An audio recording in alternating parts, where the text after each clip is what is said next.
Welcome back to The Shape Up with Jacob. Today we have a special guest, a creative and industry executive, a music manager, and my friend Stevie C. What up, dog? That's good, bro. Have a seat. There you go. A little more official than last time, right? A lot more official. I tried doing this podcast a while back on my iPhone in my barbershop, and Stevie was one of those special guests. You can go check that out on my Instagram, but today, I really wanted to cover this full story. I'm really excited about it. But before we do that, hit me with what we're doing on your hair today. So I'm gonna do skin taper on the sides. Keep the mullet. I still kind of like where it's at. Okay. So maybe add some texture to it. A little bit in the back, nice and edgy. You got it, dude. You said a little bit off the top, or no? Kind of keep the top where it's at. Dope.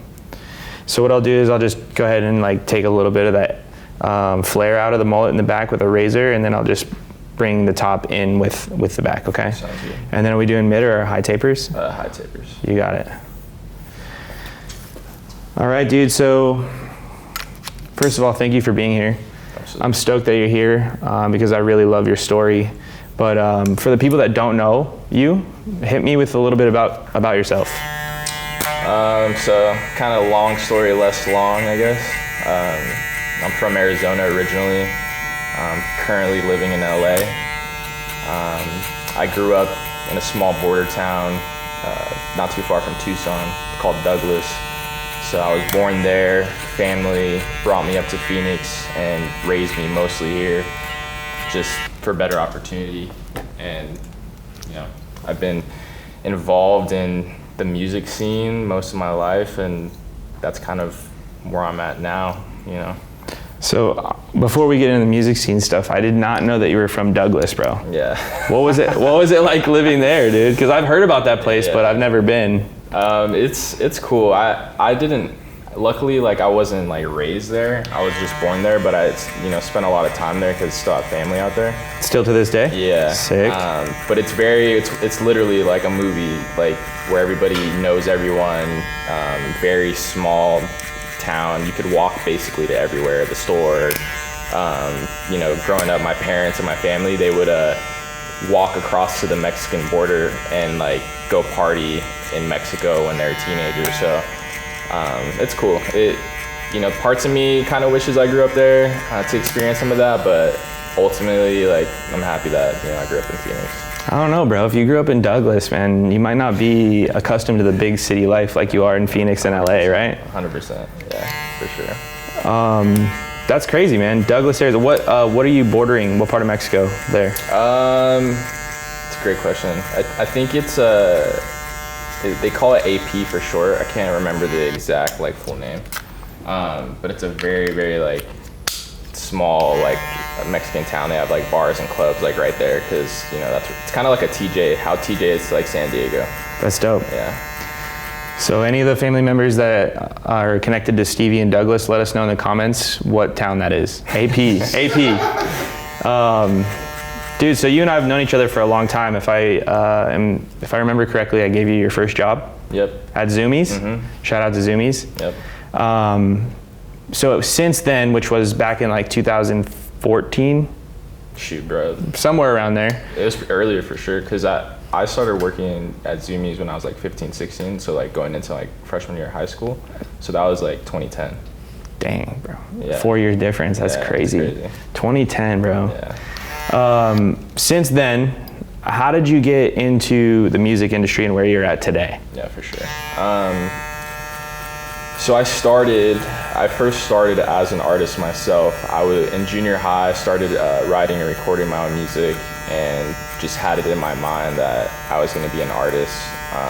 During that time too, I was playing basketball, and my two dreams at the time were I was either going to be in the NBA or I was going to pursue the music. And I worked really hard to be as good as I got playing basketball. It took a lot out of me, mentally and physically. But anytime I went to make music, it just felt very natural. It felt like something that I was, for lack of better words, born to do. Right. So, my senior year of high school rolls around, and I decided to, stop playing basketball and just go full time with the music. and that kind of started my journey here in Phoenix. My mom's a radio personality out here, so luckily I had some connections to get some of my records played on the radio. I'm also fairly close with some of the concert promoters out here, so I was able to play some music festivals, open up for a few artists, and then fast forward a few years from my graduation, I was meeting with my boss at the time. I worked at AT&T, and I just told him, I was like, hey, I'm kind of in this place in my life. I just went through a crazy breakup, and I was in my feels and didn't really want to be here anymore. And by not being here anymore, just not being in Arizona.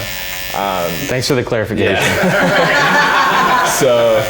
So I just took that opportunity. A buddy of mine I grew up with in high school, he had been living in LA, pursuing a career in film. And he had just told me, he's like, bro, you just broke up with your girl. You have nothing really tying you down. Just come live with me. You could sleep on my couch until you figure it out. So I cashed out my 401k, probably not the smartest thing to do. And told my manager at AT&T, I was like, yo, I'm gonna quit my job and move to LA. And luckily, most of my life, a lot of the people around me were very supportive. My manager at the time, he's like, honestly, bro, AT&T is not going anywhere. We can part ways amicably.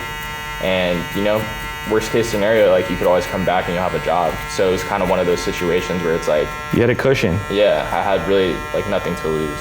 How did your parents and family feel about you leaving like that? My mom, she, again, very supportive parents, luckily. Both my mom and my dad were really, really great with, letting me do what I want and motivating me to chase higher things.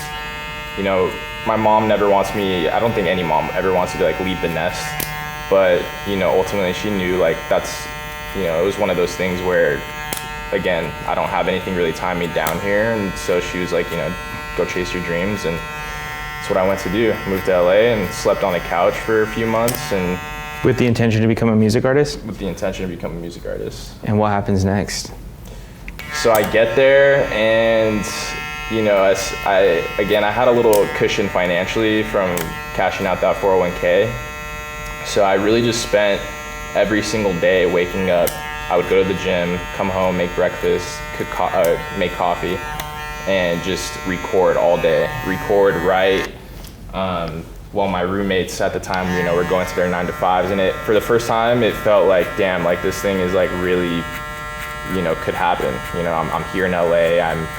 The thing about LA, bro, is you're one night away, you're one conversation away, you're one handshake away, one party away from meeting that person or connecting a dot somewhere that's gonna be that opportunity for you. So just being in the city was giving, putting that battery in my back every day. So every day was gym, record, and continue to cold email and cold DM people in the industry, A&Rs, managers. So during that time, are you recording yourself or? Yeah, everything I'm doing by myself, outside of producing the beats. That's crazy. And then did you have a connection for the beats out there as well? I didn't know anybody personally. For a lot of music artists, they do a lot of YouTube beats. So a lot of what I was doing was off of beats off of YouTube or BeatStars, which is a website where you can sell beats. So a lot of what I was doing, I was just either leasing a beat and buying it, or ripping it off YouTube and seeing if anything stuck with the beat from there. And during this time, how long were you doing that for, and how did you keep yourself motivated?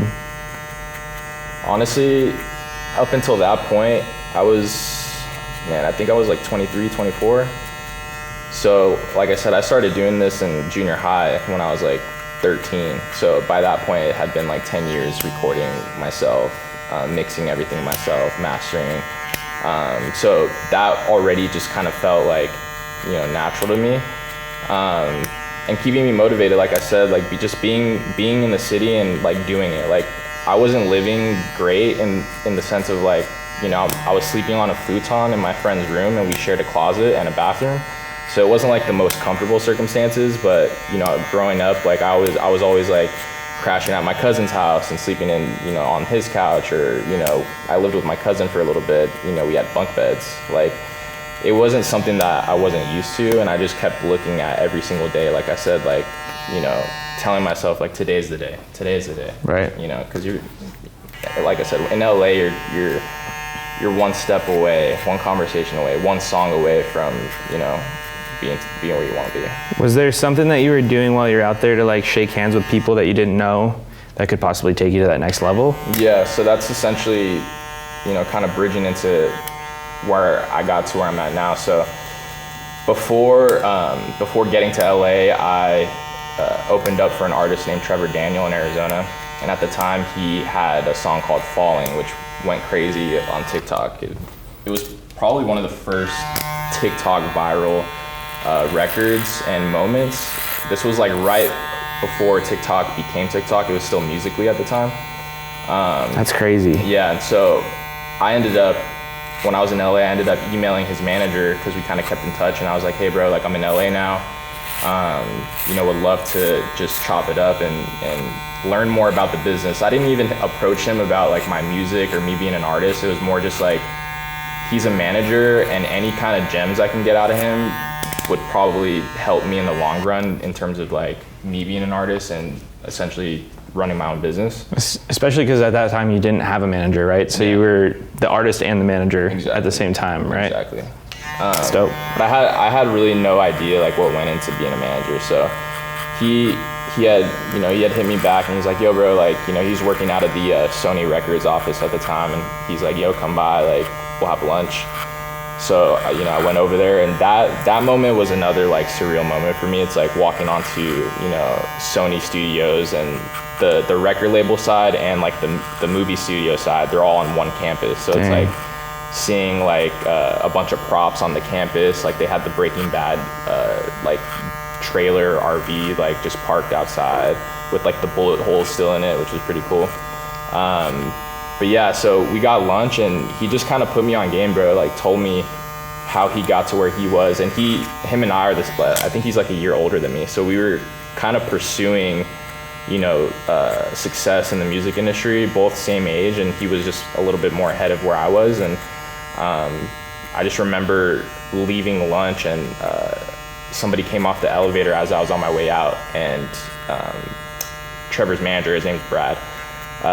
Brad's like, hey, what's up? Shook hands with this guy, and then he introduced me to him, and his name's David Massey.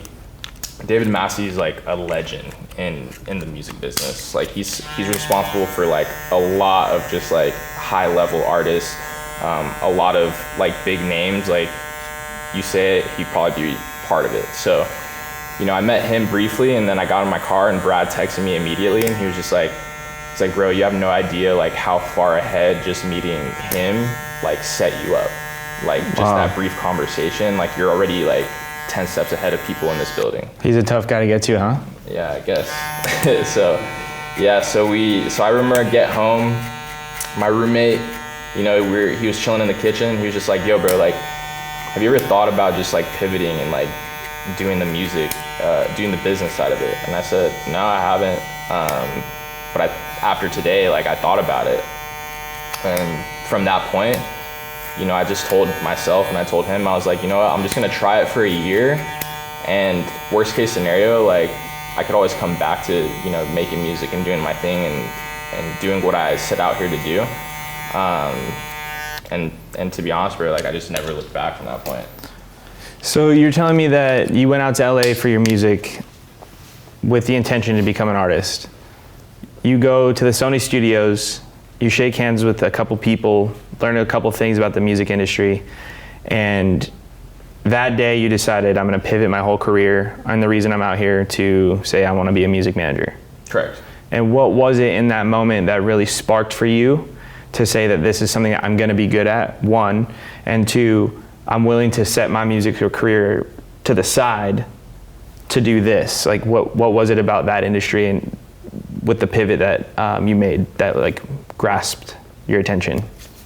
For me, it was one, already knowing that, I looked at it as like sales, right? Like I've been in sales, started with you at Zoomies when I was 16, all the way up until, early 20s. To me, the way I looked at it was, hey, like I've already come, like I've gotten this far, cold emailing, cold DMing, shaking hands, having meetings with these individuals. I can't imagine, it would be that much more challenging to sell music artists. The way I looked at it was like I said, sales. So it's like the only difference between this and what I was already doing was the product change. The product was the artist. The product was, they were the business. Right. So I was fairly already confident in my ability to do that, especially because I'm passionate about music. And two, I've been very high risk, high reward my whole life. Cashing out my 401k, all that, like. Big deal. Yeah. I never was afraid to fail, and I wasn't ever afraid of like the consequences. And there's pros and cons to having that mentality. Like I've definitely found myself in trouble in life doing that, having that. But at the same time, I've also found a lot of success that way. Especially like, just seeing my parents were young parents. My mom had me when she was 18. So just seeing like their come up and how they grew up, I just knew like, hey, like, I don't have a family. Again, I don't have anything tie me back or anything. Like I'm 24, Right. If I try this and I fail and I do it for a year, I'm only 25 by that next point. So. Right. I think that's why you and I get along so well, because you're the oldest child, right? Mm-hmm. And so am I. And being the oldest child, you kind of see your parents, you almost grow up with them, right? Mm-hmm. And the biggest reason why I want to have you on is you have an amazing story, but mainly because you have that risk reward tolerance, that high tolerance that most people don't have, right? Mm-hmm. And for anybody watching that doesn't know what they want to do, or they know exactly what they want to do, but they don't know how to take that big leap of faith, man, I just want you guys to know the reason why Stevie's sitting in this place right now is for him to tell his story to hopefully inspire you to take that big leap of faith, because high risk, high reward is the only way you're going to set out to get your dreams accomplished, right? And everybody knows that deep down inside, that feeling like, what is it that they want to do? And even if it's just an inkling of what you want to do, right? He knew he wanted to be a musician or an artist in the music industry, but that tailored into being a music manager, and we'll get to that story. But I want you to know the reason why he's here is so that you can take that big leap of faith and how he did it, because that's my message constantly to people that are sitting in my chair when I'm cutting their hair. Like, man, look at your barbershop, 13 chairs, all this stuff, that's great. But I don't feel any different than anybody else. I literally just took that risk, that high risk, high reward. And sometimes it's hard for me to explain that to people because it makes it too simple. But ultimately, it is that simple. Take the leap of faith and run forward with your dreams. So moving forward, dude, you decided to take that leap of faith and say, I'm going to just do this for a year. Yeah. What comes next? Yeah, so at that point, I woke up the next day, which had to change up my regimen. I was used to waking up and making music. Now it's time, like, okay, now I got to go find like talent. I got to find someone who's going to, solidify me having this new title under my name, because in the music business, bro, like it's all about like your credibility. Who do you know? Who are you representing, especially as a manager?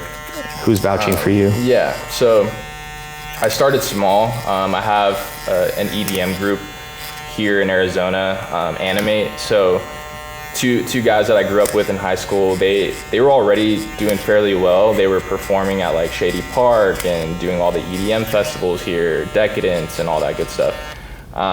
They didn't have management at the time. They were just kind of representing themselves, and it just kind of made sense. We grew up, we already had like a good rapport, good relationship. So I started managing them, and then shortly after that, I came across an artist named Reagan Capacey. So really dope R&B pop artist. I remember seeing a music video and hearing one of her records for the first time, and I was just like, damn, like this girl is like, she's gonna be a superstar. She's gonna be the next She has what it takes. Yeah, so I just DM'd her and I said, yo, like I love your music, and I'm gonna be in town. Like, I was in LA, but I was gonna be visiting family in a couple weeks, and we met up for coffee.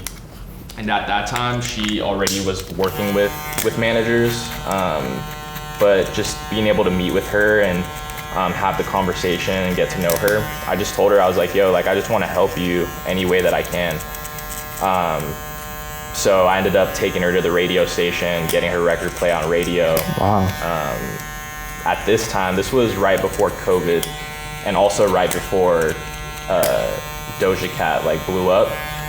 So the radio station was bringing out Doja Cat for a show, and they needed openers. So I got Reagan to open up for Doja Cat. Dang, bro.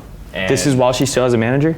This is all while she still has a manager. Dang, bro. The thing, you're just like, hey, I'm just this guy over here. I'm doing your job, but it's all good, man. You know. The thing for me is like I'm competitive, bro. Like, and that's kind of another like leg of the music business is like, you know, artists might have representation, but at the same time, it's a competitive space. Right. So if you can pull some strings, like for me at least, like I want the artist to win always. Like if I'm a fan of you and your music, I'll do anything to help you win, even if it means I'm not getting a cut, even if it means like I'm not like your official manager. I just want people to win. You know, that's absolutely a big part of why I do what I do. There's a genuineness to you in the music industry that most people are more selfish with, but you have the competitive side with the genuine side that the artist feels as well. You know, that's super dope. Yeah. So I got her to open up for Doja Cat, and then, you know, from there we kind of, you know, she started doing her own thing and I kind of was doing my own thing, so the communication aspect wasn't necessarily there. We check in every now and again. And during that time, I ended up moving from LA back to Arizona. I ran out of money. You know, I actually went back to Zoomies for a little bit. Dang. Yeah, trying to, you know, just have some money coming in, because, you know, that financial cushion that I had, it was starting to dwindle. Mm-hmm. And I just remember I was leaving a Wingstop drive-thru one day, and I wasn't paying attention, and my drink fell in my lap. And when my drink fell in my lap, I hit a wall, and it just like totally messed up the left side of my car. And at that point, I was just like mentally broken. You know, I went home, I was crying, just calling my mom. I was like, Mom, I don't know what to do anymore. And she's just like, come home, like, you know you can come home, just come get back on your feet, you know, do what you gotta do. And I didn't want to do that because I was so prideful. Like, I was just like, I already made it out of Arizona. Right. I want to go back to Arizona. It was like a flex for me when I left Arizona. It was like, you know, I'm in LA now. Yeah, I was like, I'm in LA. Like, I was the person that always like said I was gonna do things, and I did them, while everybody else was like, oh, like they want to do it, but either, you know, again, they have reservations about taking that, you know, that risk. Mm-hmm. So yeah, I had a mental battle with coming back, but, you know, I came back to Arizona and I got a, you know, 9 to 5. I was working at a call center. COVID happened, and, you know, I started working from home, and then I remember I got a call. No, I didn't get a call. Brad, who was Trevor's manager at the time, he posted that Trevor needed an assistant, and I called him and I was like, bro, like, if you guys need an assistant, like, I'll drop everything right now. I'll come back to LA. Like, to me, this was like, you know, that break that I was looking for. It's like that sign from life. Yeah, and he told me no at first. He's like, nah, bro, like, I know you want to be a manager, and this is like not going to be anything that has to do with management. Like, this is an assistant. This is somebody that's going to be like, you know, doing all this crazy stuff that had nothing to do with management. And I just told him, I was like, bro, like, I'd rather be doing that than like working at a call center. You know, at least I'm around, you know, and I knew that I would learn regardless. This is Trevor, or this is Brad telling you that? This is Brad telling me. Okay. This. And so, you know, a couple of weeks passed by, and then, you know, I followed up with him. I'm like, bro, listen, you know, I really think that, you know, I'd be a good fit for this. And he's like, fine, like, you know, let's hop on a call. So we hopped on a call. It was like an initial interview with him and Trevor's co-manager. And, you know, they were cool. And then Brad called me. He's like, all right, let's get you on the phone with Trevor. Get on the phone with Trevor. And it was pretty simple, like straightforward. We chatted for like 10, 15 minutes, and then, you know, another few weeks passed by, and then before you know it, Brad's calling me. He's like, hey bro, like, we're down to hire you. But mind you, like, this is when COVID like just started, and this was when COVID was like really bad in LA. Like, they had the ships docking and all that. And right. My mom was like, you're not leaving, like, it's so crazy out there. And again, I told her, I was like, you know, I have to. Like, this is just one of those things. Like, I was scared because at that point, like, COVID was, they were making it like, you know, not to say it's not serious, but they were making it like everybody thought the world was Everybody's gonna die, dude. Yeah, everybody thought the world was gonna end. So, again, high risk, high reward. I was just like, I gotta do what I gotta do. You literally risked your life to go out there and go do this music, pursue your music career. Yeah. That's crazy. Yeah, so I went out there and, again, 2020, and I was living behind somebody's house. I ended up renting like a little casita behind somebody's house, and that was interesting because I was like, it's kind of weird, like walking through somebody's backyard into, a back house. But yeah, from there, I was just kind of launched into it, bro. Like, there's no training, there's no like a warning. There's just like, hey, we need you to do this, and we need you to get it done. So I was driving from my place up into the Hollywood Hills every single day, helping make sure Trevor was on time for meetings, sessions. I think the craziest part for me was like one of the first like big things that I was involved in. This was probably like a month in. He did Jimmy Fallon, and that was surreal. I woke up at like 3 or 4 o'clock in the morning, went over to his house, and we're just sitting there. I had to make sure he was awake, which waking somebody up at 4 o'clock in the morning is always like a challenge within itself. Sure. And yeah, we went to the middle of like this winery, and he hopped on an air balloon and he did like this whole performance. He had a orchestra performing with him, and that was like the moment for me. It was like, okay, like this is where I'm supposed to be, and this is where like I want to be. You're in it. Yeah. For real this time. Mm-hmm. That's crazy, bro. And so how long were you assistant for Trevor Daniel? I was an assistant for a couple years. It's funny because I was in LA for 6 months when I started doing his assistant stuff, and then he's originally from Houston, and he's like, yo, bro, I'm gonna buy a house in Houston. You down to move with me to Houston? And I was like, all right. So then, after being in LA for 6 months, we moved to Houston for a year. Then he decided he wanted to come back to LA, and the whole Houston travel was crazy. I packed everything in my car. I have a Lexus CT200H, which is like a little hatchback. Yeah, it's like the Prius version, or Lexus's like version of a Prius. I packed everything in my car. I'm driving to Texas, and like next thing you know, I started seeing snow on the ground, and I was like, what the hell? Like, it's weird. Like, it's snowing in Texas. And then I'm driving further and further, and then it just gets crazy. And then next thing you know, I'm stuck in a blizzard in the middle of a highway. In Texas? Yeah, stand still, everything packed in my car. Like, I can't even move. Like, I'm like just stuck in the driver's seat. And so we're at a standstill for a couple hours. I'm like, oh, this will clear out. Bro, I slept on the highway for a night, and all these cars. By yourself? No, there's a bunch of people like in their cars.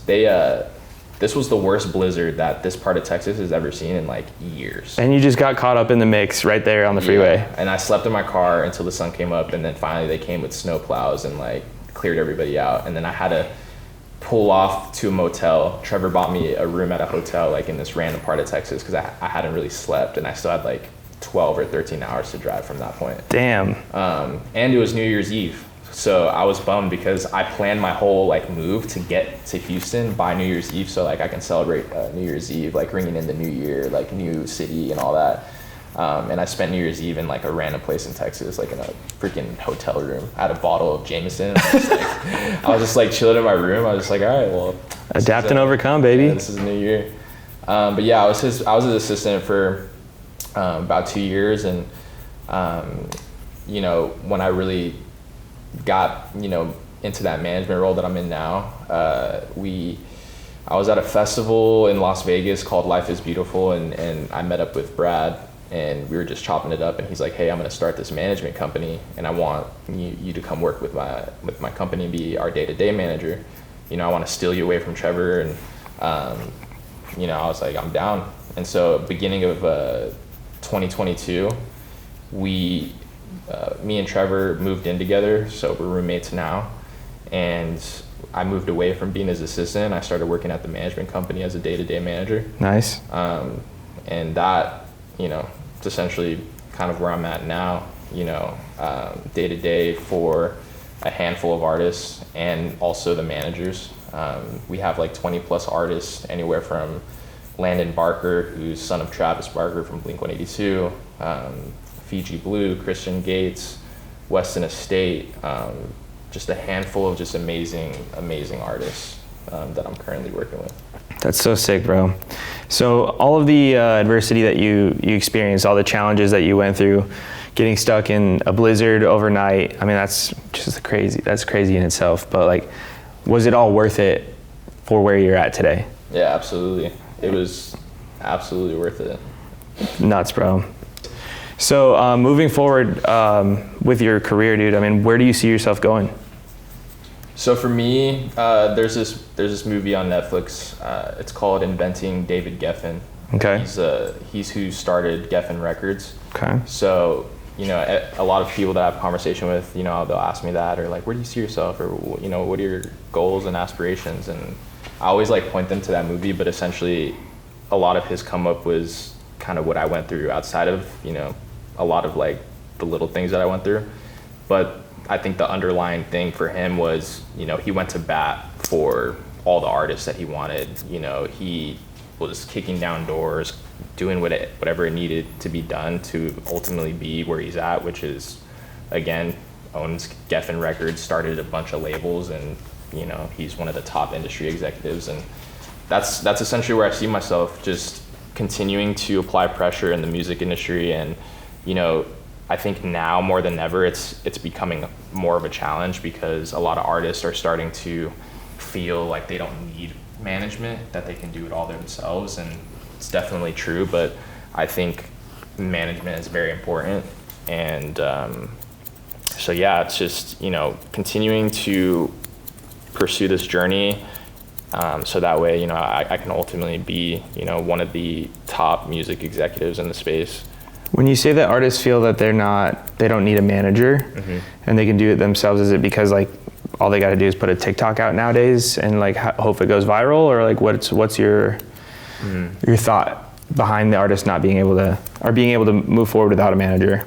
So, I mean, there's so many resources out there now, right? Like, you can go and get educated on YouTube, you can go on Google, and also too, like, on the management side, like, if you haven't been fully immersed, and as an artist manager, sometimes like they don't really see like all the work that actually goes into it, like, you know, making sure your calendar is on point, having meetings with labels, you know, lawyers, going back and forth about deals, showing up to events to network and like meet new people and have conversations. And it's just there's a lot more legwork that needs to be done. And I think sometimes that there's not a lot of spotlight exactly like on what managers do and all the work that goes behind it. And, you know, the artist just feels like, hey, like I can do this all by myself. Like I don't need any of that, you know, the independent, you know, route, you know. Essentially having boots on the ground when you're not there.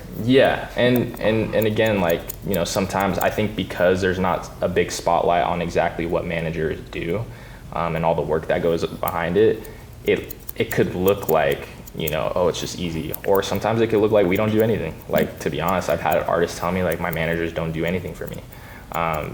But, you know, then I'll go and maybe I know their manager and I know exactly what they're going through. I can probably relate to that a little bit, being the owner of a barbershop. You know, from the outside in, the barbers and sometimes the clients don't really realize like what it takes to make a successful barbershop. Probably not to the level that you're dealing with when it comes down to how many moving parts that you have, but I mean, I can definitely relate to that.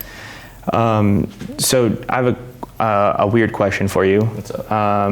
Moving forward into 2023, and obviously the way that the world's moving into like AI, right? Mm-hmm. Like, how do you see AI affecting the music industry and even in some cases your job? Right. So AI is already affecting the music industry. You know, you're seeing all these like Drake, you know, fake Drake AI songs come out. You know, a handful of like popular artists, they're using AI technology to like just create random records. For me, I could see AI taking, you know, some jobs, but at the same time, like, the music business is a feeling business, you know what I mean? Like, music is about, you know, I listen to music because of how it makes me feel and the emotions, and, you know, I can listen to a record and be like, damn, like I remember when I heard this when I was on my way to prom, you know? Right.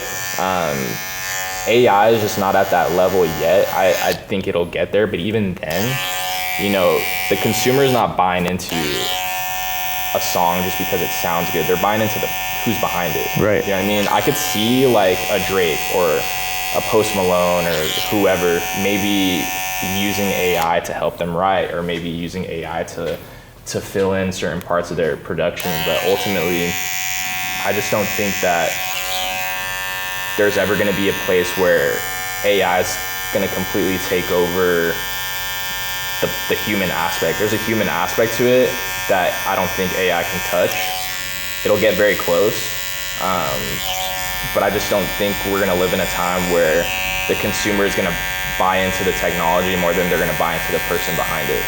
I think it's funny that you say that, because the whole the Drake thing, I mean, yeah, AI made that, but people are tuning in because it's Drake, right, who's a real person. Right. So I guess you're putting a perspective on it that I haven't felt or thought about. So that's actually pretty interesting. Obviously, you've gone through a lot, bro. You have some wisdom, you have some serious stories to kind of help the viewers, which is another reason why I wanted you here, bro, because you have a lot of value to give, and I value you as a friend, but your story from somebody who doesn't know you can really help a lot of people.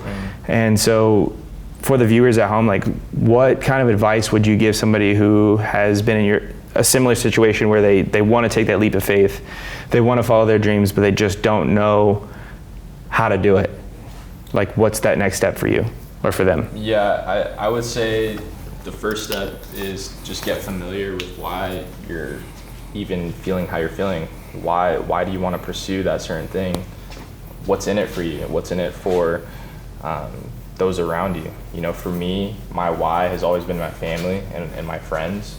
You know, I was the guy that growing up, you know, I was fairly popular in high school, and you know, but I was never like the guy, you know, and I think for me is like, I wanted to be the guy, but I also wanted to you know, change the lives of those around me. You know, my family didn't grow up with a silver spoon, and you know, I want to be that one to really, you know, provide the life that they deserve. You know, they took a lot of sacrifice for me to be where I'm at. And so, you know, I tell everybody all the time, until my mom and my dad can have like everything they want and then some, like, my job's not finished. And so, you know, that first step for anyone is just get familiar with why you're doing it, and every day wake up with, you know, that today's the day mentality, because it's genuinely the truth. Like, you can be anywhere in your life, and if you wake up every single day and you look yourself in the mirror and you just be like, yo, today's the day. Because you're really one day away. Especially for me in particular, like the music business, again, you're one song away, you're one conversation away, one party away, one, you know, job position away from, you know, being everything that you've been working your ass off for. So it's like, you know, just remind yourself that you're only one step away. You know, I always tell people there's that like picture where there's two miners and like one quits and then, you know, the other one keeps mining. And with the diamonds. Yeah, they're like right there. It's such a true like representation of like how life like really is. And I think sometimes the status quo is like that, you know, it's not true and you're really far. And, you know, bro, like I've been in so many different rooms, like, you know, growing up listening to Blink-182 to like meeting Travis Barker and like Tom DeLonge and the whole like gang, like I never thought that I was gonna be in those rooms, but like at the same time, like I had that thing in the back of my mind is like I belong in rooms like that, and not only that, but like I know that I can provide value to those spaces. So just being confident, man. Just being confident. You know, one, knowing your why, and two, knowing your worth. And if you have that inkling inside of your mind that you feel you belong somewhere that you're not, then make sure that you feel that nothing's impossible, because you've done that, you've lived that. Yeah. And go to parties in LA and do cocaine and ketamine. And I'm just kidding. Cut that out. I'm just joking. You know, it's funny that you brought some of that up, dude, because I have that same type of thought, and that's what I've always kind of led with. My business partner, Jonathan, and I, we talk about day one mentality, and that's exactly what you just described. Wake up every day and say, this is the day. Day number one.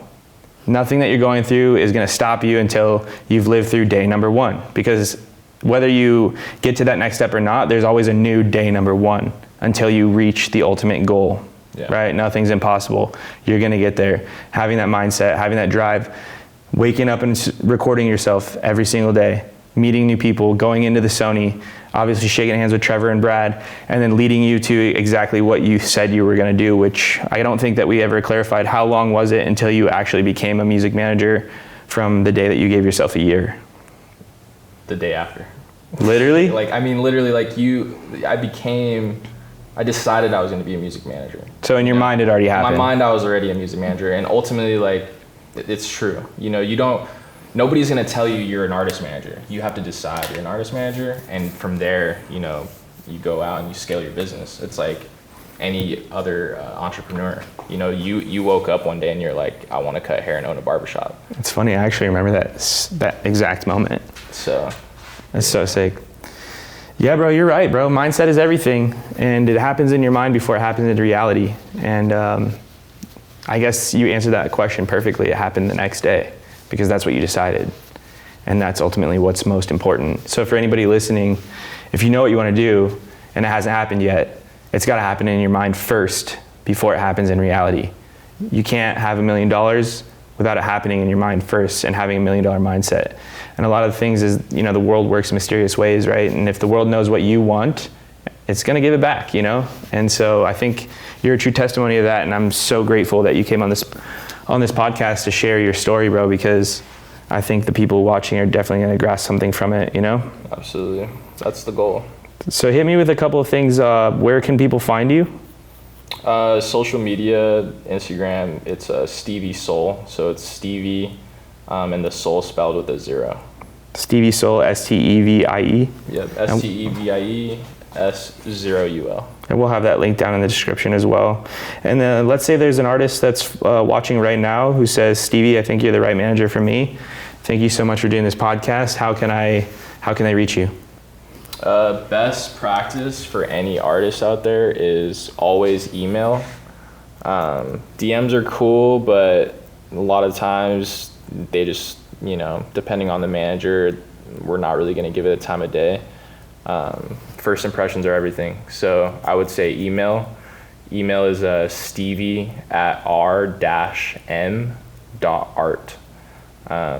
You know, shoot me some demos, shoot me your social media, any cool like highlights that you've experienced or any of that good stuff, shows you've played.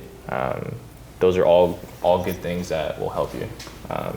But I always have an open ear. So, you know, I get a handful of emails and I'll go through them. And even if the music isn't where I think it could be, I'll still shoot you advice and tell you like how you can make it better and, you know, how you can ultimately get to where you want to be. Yeah. Stevie, you're a real one, bro. Appreciate it. You are a real one. I'm gonna take this off.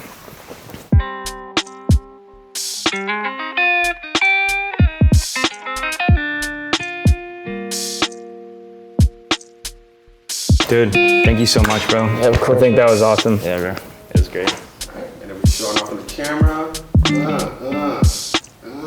Looking good. Looking good. All right, everybody. Thank you so much for watching another episode of The Shape Up with Jacob. My man Stevie right there is so cool, man. And I really hope that you enjoyed the episode as much as I did and gained something from it. Like and subscribe. And if you haven't already, left a comment down below on how you took a leap of faith. I love to read the comments and I'd love to hear how you overcame some adversity in your life and led to success. Again, thank you so much for watching the podcast and I'll see you next time on The Shape Up with Jacob. Peace.